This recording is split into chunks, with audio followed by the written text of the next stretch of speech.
ఊళ్ళో వరుణ్ గాడి ఇల్లు ఎక్కడో, నా ప్లాన్ వర్కౌట్ అవడానికి ఎవరిని పట్టుకోవాలో, ఎదురు కాళ్ళతో పుట్టినాడు ఎక్కడుంటాడో ఏమీ అర్థం కావట్లేదు రాజా. Hello master. ఎవరు? హలో పూల చొక్క నిన్నే. పూల చొక్క అంటే వీడికి నేను కనపడుతున్నాను, అంటే వీడు నాకు బాగా వర్కౌట్ అవుతాడు. నేను నీకు కనపడుతున్నానా? ఏంటి పొద్దునే క్వార్టర్ ఇచ్చావు ఐటమ్ రాజా? ఏంటి రాజా ఐటమ్ రాజా అంటున్నావో? కారులో కూర్చొని దర్జాగా వెళ్తే రాజా అంటారు, కారు పైన కూర్చొని ఇలా వెళ్తే ఐటమ్ రాజా అని అంటారు. ఇంతకీ నువ్వెవరు రాజా? ఎక్స్ప్రెస్ రాజా. ఆలోచన తక్కువ, ఆవేశం ఎక్కువ. ఆహా, బుర్ర తక్కువ వెదవా. నా పనికి వీడే కరెక్ట్. అవును, ఈ చొక్కా ఈ ఊర్లో దొరకదుగా, ఏ ఊర్లో కొన్నావు? అన్ని ఊర్లు తిరిగి కొనేచ్చావా? కంగ్రాచులేషన్. ఏండే ఆయన ఏమన్నా పిచ్చోడా? తనలో తనే మాట్లాడుకుంటున్నాడు. మీరు ఈ ఊరికి కొత్త, ఆడు ఎదురుగలతో పుట్టినాడండి, ఏదేదో పిచ్చి పిచ్చిగా మాట్లాడుతూ ఉంటాడు. ఎవరు నువ్వు? మా ఊరికి ఎందుకు వచ్చావు? మీ ఊరి పెద్ద రామచంద్రరావు గారు 1000 ఎకరాల కొబ్బరి తోట, 300 ఎకరాల మామిడి తోట, చేపల చెరువులు, రొయ్యల చెరువులు, పీతల చెరువులు. ఈ ఊరు సర్పంచ్, చుట్టుపక్కల 10 ఊరికి పెద్ద మనిషి. ఆయనకి అన్ని ఎక్కువే, కోపం కూడా. చాలు. మరి వాళ్ళ అబ్బాయి వరుణ్ బాబు కంప్యూటర్ ఇంజనీరింగ్ చదువుకున్నాడు. ప్రేమించిన అమ్మాయిని పెళ్లి చేసుకుంటే ఇంట్లో వాళ్ళు వద్దన్నారని ఇక ఈ జన్మలో ఊర్లో అడుగు పెట్టిన నిలిపాడు పాపం.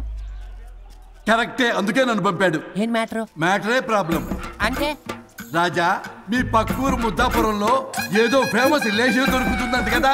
ఊర పిచ్చికిలే, అది కాని కొంచెం పుచ్చుకుంటే అది మ్యాటర్ వీక్ ఉన్న వాళ్ళకి కావాలి. అదే కావాలి. ఏంటి నీ మ్యాటర్ వీకా? నాకు కాదు, మరి వరుణ్ కి వీక్. వరుణ్ బాబుకి మ్యాటర్ వీకా? అవును, తను వస్తే వీక్ అనే మాట లీక్ అవుతుందని చెప్పి నన్ను పంపించాడు.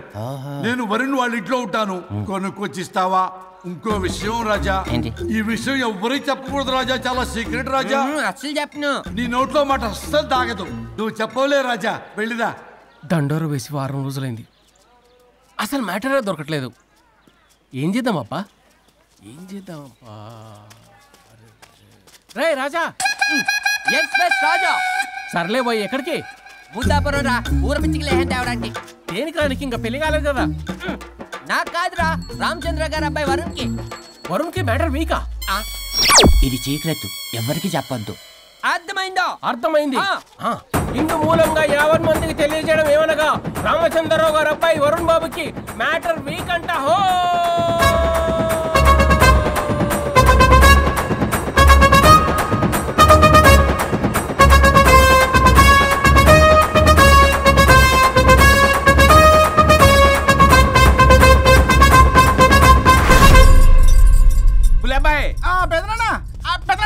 వచ్చేసా.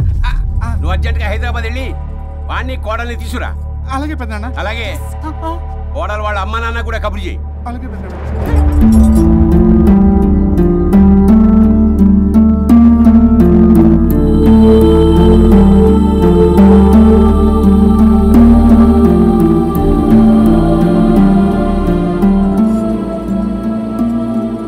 మమ్మల్ని ఎందుకు ఇంత సడన్ గా పిలిపించారు? మన కొబ్బరి తోటలో ఎండిన బొండాలకి పీస్ తీయడానికి కూలీ వాళ్ళు తక్కువయ్యారు, మీ చేత పీకించడానికి పిలిపించా. అయ్యో, నా కొబ్బరి పీస్ తీయటం రాదు, ఓన్లీ డిజైనింగ్ తప్ప. చెప్పరాడికి.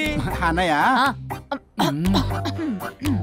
అది కదా, ఎందుకే ఊరలందరూ నువ్వు తేడా అనుకుంటున్నారు. తేడా అంటే ఇదే. ఇదే అంటే మాడ అని. మాడ అంటే టమ్లేని బొండమని రా. అదే దమ్లేని బోండం సోఫా. మావయ్య పర్సలు కూడా మర్చేసావా? అదే మామయ్య గారు కబురెట్టారని చెప్పి తీసుకొచ్చాను. ఎక్సెప్లే దరిద్రుడా, మొగాడివి కాదురా ఎదవా అంటుంటే ముసి ముసి నవ్వులు అవుతావేంటి? ఎవడలా వాగింది? నాన్సెన్స్. కావాలంటే చెక్ చేసుకోండి నాన్న. మామయ్య గారు ఏంటమ్మా పెద్ద ఆయనకి మధ్యలో దూరిపోతావు? ఒరే, నువ్వు మాట్లాడుతుంటే అది మాట్లాడుతుంటే నువ్వు ఏమిటై తిక్క మేడం?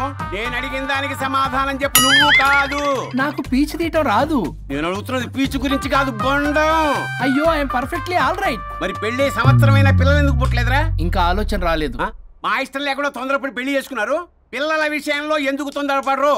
అంటే అప్పుడే ఎందుకని? అంటే ముసలాళ్ళు ఏకంటారా? ఇప్పటికే వీడి విషయం ఊరంతా పాకింది, వేరే ఊరు కూడా పాకిన పరువు మొత్తం పోయే లోపల అమ్మాయి కడుపు పండిందన్న శుభవార్త నేను వినాలి. ఏ నోటితోటైతే వీడు సంసారానికి పనికిరాడని చాటింపు వేశాడో అదే నోటితో రామచంద్రరావుకి వారసుడు రాబోతున్నాడో అన్న చాటింపు నేను వినాలి. అప్పటిదాకా మీ ఇద్దరు ఇక్కడే ఉండాలి. I have lot of work in my boutique. నేను మాత్రం ఖాళీగా ఏం ఉన్నానా? కూశాడు? నాకు కూడా ఆఫీస్లో చాలా పని. సీమంత్ దానికి బొట్టు కాటికి రెడీ చేసుకోమంట. కాదు, నాకు బొటిక్ లో చాలా పని ఉందండి. ఏ టిక్కు? బొటిక్ నీ బండ. ప్రతి దానికి మీ నాన్నగారు నన్ను కొట్టేస్తా. అవును, వరుణ్ ఆఫీస్ లో ఇంపార్టెంట్ వర్క్ ఉంది, అవ్వకపోతే జాబ్ పోతుంది. జాబ్ పోతే కంపెనీ పెట్టిస్తా. దాని ముందు నీకు కుట్టు మిషన్ కూడా కొనిస్తాను. బట్టలు కుట్టుకో. తరతరాలు తిన్నా తరగనంత ఆస్తుంది. మేము పోయే ఆస్తి అంతా మీరే తీసుకుని ఏమైనా కావాలి. నా మాటకి విరుద్ధంగా ప్రేమించావు, పెళ్లి చేసుకున్నావు, కానీ వంశం పరువు పోతే మాత్రం ఊరుకునేది లేదు. నా మాట కాదని ఇంట్లోంచి పారిపోవడం లాంటి ఎదో ఆలోచనలు చేసావనుకో, మీ అమ్మని చంపేసి జైలుకి నేను ఉసిక్ చేసుకుంటాను. కొండం మీద ఒట్టు. సులభయ్, మన పంతులు గారిని పిలిపించి గర్భధానానికి ముహూర్తం పెట్టించు. బాస్, లోపల జరిగిందంతా విన్నా. మీ అన్నయ్యకి రాడు, ఆస్తంతా మీ పెదనాన్న నీ పేరు మీద రాస్తాడని ఊరంతా అప్పులు చేశావు. నిన్ను చూసి నేను కూడా పక్క ఊళ్ళో అప్పులు చేశా. ఇప్పుడు వీళ్ళు ఇక్కడే ఉండి సంసారం చేసి పిల్లల కంటే ఆస్తి మీ పెదనాన్న ఆడి పేరు మీద రాస్తాడు. అప్పుడు నువ్వు నేను పిల్లల ముడ్లు కడుగుతూ కాలక్షేపం చెయ్యాలి. అంటే నాకు చిల్లిగా కూడా రాదంటావా? 100%, నాట్ అట్ ఆల్. మరేం చేస్తారు బొగ్గు? అర్జెంటుగా మాస్టర్ ప్లాన్ వేద్దాం. చెప్తాను రండి. బాస్, నాదో రిక్వెస్ట్. ఎంత కావాలరా? డబ్బులు కాదు, నా పేరు బోగారం గురుమూర్తి. సింపుల్ గా గురు అనండి. అలాగే బొగ్గు, అలాగే కనేద్దాం. పిల్లలు పుడితే గానీ వదలరంట. అప్పుడు 3 రోజులకే అమ్మా అయ్యా అన్నావు. ఇప్పుడు 9 నెలలు మొయ్యలాగా చేస్తావు. 9 నెలల తెగిందాక లాగేవగా, బాగైంది. నేనా? మరి నేనా? హలో, దీనికి కర్త కర్మ క్రియ నేనే. కొట్టేస్తాను మిమ్మల్ని. మమ్మల్ని వదిలే అంటే వినిపించుకోవా? 2 మనసులు కలిస్తే ప్రేమ గాని 2 శరీరాలు కలిస్తే ప్రేమ కాదు. బుద్ధి లేకుండా చేసావు. అసలు మీదొక ప్రేమ.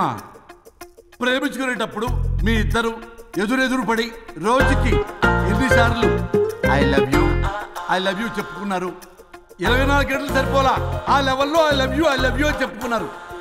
అదే పెళ్ళైన తర్వాత ఎదురెదురు పడ్డప్పుడు ఎన్నిసార్లు ఐ లవ్ యూ చెప్పుకున్నారమ్మా? రోజుకొక్కసారి, పోనీ నెలకొక్కసారి. మీదొక ప్రేమ. మేము నమ్మాలి పిచ్చోళ్ళలాగా. ఈ రోజుల్లో అన్ని రిలేషన్లు ఇలాగే తగలబడ్డాయి. Love at first sight, divorce at first fight. ముందుగానే విడాకులు తీసుకొని తర్వాత పెళ్లి చేసుకునే రోజులు వచ్చేసింది బాబు. 11 పెళ్ళంట, 12 విడాకులంట. చీచి అనిపించటల్లా మీకు?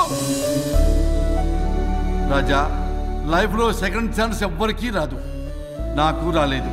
ఈ చెప్పడానికే మీ వెంటబడి బతిలాడుతున్నా. ఇప్పుడన్నా మించిపోయింది లేదు. ఒకరినొకరు అర్థం చేసుకోవడానికి ప్రయత్నించండి.